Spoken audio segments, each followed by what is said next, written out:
Untuk mahasiswa nggak? Bukan, makanya tadi saya apa namanya urutkan seperti itu biar tadi tidak salah paham bahwa Nanti yang menguji mahasiswanya apa sih? yang menjadi mahasiswa adalah dosen atau staf yang memang ditugaskan di pesantren mahasiswa itu Untuk yang Quran itu. untuk yang Quran itu. Itu di bawah, maksudnya dari kampus ada pesantren mahasiswa. Ada pesantren mahasiswa. Pesantren mahasiswa dia punya lagi Ya ada pengaplikasinya. ya ada apa namanya ada istilahnya ada kepengurusan juga. Ya, dan yang menguji mahasiswa itu yang dari pesantren mahasiswa. Yang dari pesantren mahasiswa. Bukan itu. dari LTQ ya, Ustaz? Bukan dari LTQ. Makanya saya tadi untuk konfirmasi itunya. Iya. Saya jelaskan jadi bukan dari jadi LTQ ini lebih kepada masyarakat umumnya, kayaknya pengabdian masyarakat dia.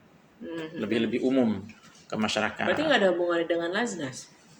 LTQ ini secara ini nggak ada hubungannya dengan Laznas. Laznas itu STID-nya. Pembiayaan untuk STID-nya mungkin dari Laznas sebagiannya. Kalau LTQ kan dia mandiri. Untuk operasionalnya memang dari bulanan peserta. Peserta yang mendaftar tadi saya Iya, yang umum itu. Jadi masyarakat sekitar sini lah. Baik dari yang apa namanya anak-anak sampai dengan orang lansia seperti itu. Nah, itu jadi untuk yang tadi terkait dengan mahasiswa memang nggak ada hubungannya. Itu malah nggak ada hubungannya. Nggak ada hubungannya sertifikasinya itu. Tentang Al-Quran itu. Nah, itu mungkin yang perlu yang perlu kita jelaskan konfirmasi. Iya. Bahwa memang LTQ ini secara langsung nggak ada hubungannya dengan sertifikasi mahasiswa. Nah, seperti itu. Oke. Kalau STID ya tadi. Di STID 2 tahun pertama ada ya tadi PESMA pesantren mahasiswa. Nah, di sana mahasiswa memang memang digembleng untuk itu, untuk hafalan Al-Quran, hafalan hadis. Nah, mungkin hadis itu harus hafal arba'in an-nawawiyah dan seterusnya, itu semuanya disertifikasikan. Tapi bukan dari LTQ ya? Bukan dari LTQ. Itu dari biro lain yang ada di pesantren. Ada pesantren mahasiswa. Jadi disebut dengan pesantren mahasiswa kita. Jadi di LTQ memang nggak ada keterkaitan secara langsung ya dengan dengan program tersebut. Meskipun nanti pengajar LTQ ini ya sebagai penguji mereka, dalam artian kan para pengajar di LTQ ini juga adalah dosen di STID. Iya. Orangnya satu-satu aja, cuma beda birokrasinya lah ya. Ya, seperti itu. Nah, kalau yang di 2 tahun di pedalaman ini kategorinya dia udah lulus untuk yang masa 2 tahun di masjid ya? Iya. Dan sudah melalui yang kafilah dakwah ini. Benar. Selama sebulan, bulan Ramadan. Nah, 2 tahun di pedalaman ini mereka ngapain, Ustaz? Dakwah. Mereka dakwah ditempatkan oleh STID. STID nanti ada biro bidang dakwah juga yang menempatkan. Dan fokus awalnya Quran. Ya, kan memang jalur masuknya Al-Quran ini, TPA dan seterusnya. Karena mereka agak susah kalau pedalaman masuk lewat. Ya ada lewat mungkin melihat kondisi masyarakat sih sebenarnya. Tapi secara umum memang memulainya dari Al-Quran itu. Biasanya anak-anak disasar habis asa ininya. Untuk Al-Qurannya anak-anak biasanya seperti itu. Jadi kalau misalnya memang nanti ibu mau lebih dalam, ya memang harus ke PESMA-nya. PESMA-nya? Iya, pesantren mahasiswa. Pengurusnya di mana? Di sini juga. Saya termasuk pengurusnya lagi. Nah, saya termasuk pengurusnya. Ini juga termasuk teman-teman termasuk. Jadi kita ini ya satu Ustadz gedung alumni ini. Angkatan berapa berarti? Kenapa? Ustadz alumni STID. Alumni STID. Angkatan saya kurang tahu angkatan keberapanya. Nah, cuman saya dulu pindahan. Kan dulu boleh pindah dulu. Maksudnya ketika kita sudah di pesantren di Ma'had, bahasa kita Ma'had Ali selama 3 tahun, kan langsung boleh semester 7 dulu sebelum berlaku aturan-aturan sekarang. Iya. Jadi saya dulu lulusan di Ar-Royah. Ar-Royah. Kalau yang ini dimulai dari tahun berapa ini, Ustaz? Yang 2 tahun asrama, 2 tahun masjid, 2 tahun pedalaman ini mulai dari dulu sebenarnya, udah dari awal. Nah, cuman kalau PESMA ini semenjak mungkin saya kurang pastinya tahun 2000 mungkin 12. Mulai ada pesantren mahasiswa ini. Ada profilnya Ustaz di pesantren? Profil secara tertulis? Ada. Nah, mungkin nanti untuk lebih jelas nanti bisa saya kasih nomor ada PESMA-nya lebih. Ada kan di sana kan macam-macam tuh, ada bidang Al-Qur'annya, Yang megang memang saya bidang tahfiznya, saya sendiri yang megang. Kemudian ada nanti bidang syakhsiyahnya, karakter, ada bidang bahasanya, ada bidang kerumah tanggaannya, mengurusi ya ini makan mahasiswa bagaimana di asrama macam-macam. Itu ada bidang-bidangnya. Nah, gitu. Dan saya diamanahi kalau di PESMA ini terkait bidang tahfiz itu.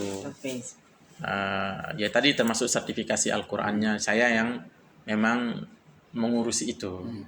Nah, kalau mau lebih jelas nanti mungkin ke PESMA lebih tepatnya. Kalau ke LTQ ya tadi memang dia langsung tidak ada hubungannya dengan mahasiswa itu. Yang Ibu tanyakan terkait sertifikasi Al-Quran. Dan secara pendanaan juga tidak ada hubungan dengan Laznas. Tidak ada hubungan dengan Laznas. Mandiri ya. Mandiri kita. Ya, mungkin ada istilahnya infak atau apa, tapi jarang. Mungkin Kita memang kita sebagai etalase Lasnas, kadang Lasnas mungkin titip semacam pasang banner buat fundraising-nya. Atau pesertanya yang disasar peserta LTQ gitu. Tapi dari LTQ sendiri secara pendanaan dan sebagainya mandiri. Dari peserta kita mandiri. Berarti ini memang organisasi independen yang ada di bawah STID. Tepatnya di bawah Biro Pengabdian Masyarakat. Iya. Dan tidak ada hubungannya dengan kontribusi terhadap dai di pedalaman. Nggak ada. Secara ini nggak ada. Secara hubungan memang nggak ada. Birokrasinya udah berbeda. Semester 5 berbayar dengan LTQ. Itu berbeda.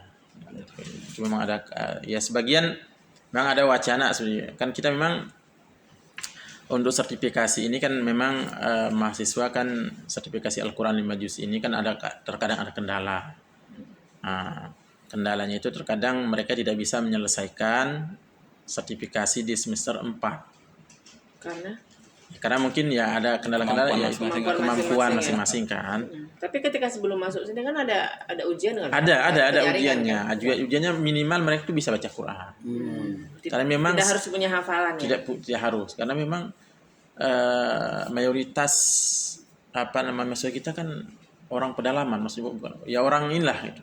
Bukan dari pesantren. Nah, seperti itu. Jadi memang ada wacana bahwa sertifikasi mereka yang tidak bisa selesai di STID itu diampu atau diambil oleh LTQ. Nah, tapi sampai saat ini belum berjalan hal tersebut. Karena itu sebagai cadangan saja. Kalau memang mahasiswanya sudah selesai sertifikasi ya LTQ nggak bisa ini. Cuman dialihkan kalau mereka yang selesai program asrama namun tidak bisa ujian atau tidak selesai sertifikasi 5 juznya dialihkan ke LTQ dan mereka harus bayar sendiri. Dialihkan ke LTQ itu dalam bentuk nanti pembinaan dari LTQ. Bukan pembinaan, atau hanya ujiannya saja. Hanya ujiannya saja dan mereka harus membayar. Nah, kalau selama di pesantren mahasiswa yang yang memberikan istilahnya ujiannya itu STID sendiri yang memberikan kepada dan penguji itu tidak berbayar. yang nggak berbayar. Cuman itu sampai sekarang belum ada. Belum berjalan. Belum berjalan. Ini mungkin yang saya tangkap kemarin ya. Jadi ketika dia tidak lulus ada asesmen dari LTQ yang yang bisa mengeluarkan sertifikasi kelulusan. Iya. Tetapi secara prakteknya itu sebenarnya bukan tanggung jawab LTQ tapi dari pesantren mahasiswa. Pesantren mahasiswa yang punya ini. Hanya program cadangan lah. Kalau Ya, memang cadangan. dibutuhkan ketika ada mahasiswa yang bermasalah atau mungkin telat hafalannya, LTQ menjadi cadangan dan opsi mereka di semester 5 atau semester 6 store hafalan ke LTQ dan berbayar. Kalau emang selesai di semester 4 semua berarti LTQ nggak ikut partisipasi. Nanti mereka selesai di semester 4 itu ada dapat sertifikat. Dapat. Dan tapi itu bukan dari LTQ. Bukan. Dari pesantren Dari mahasiswa. Dari pesantren mahasiswanya. Kalau LTQ sendiri itu dia ada sertifikat yang legal dari negara gitu, Seth? Enggak, belum ada. Kalau itu belum ada. Cuma kita mengeluarkan sendiri. STID. Jadi seperti misalnya kita ada program tahlilat tahfiz Al-Quran lil Aulad. Nah, jadi setiap mereka nanti ada ujian sama, ujian sertifikasi juga kita sebut dua hafalan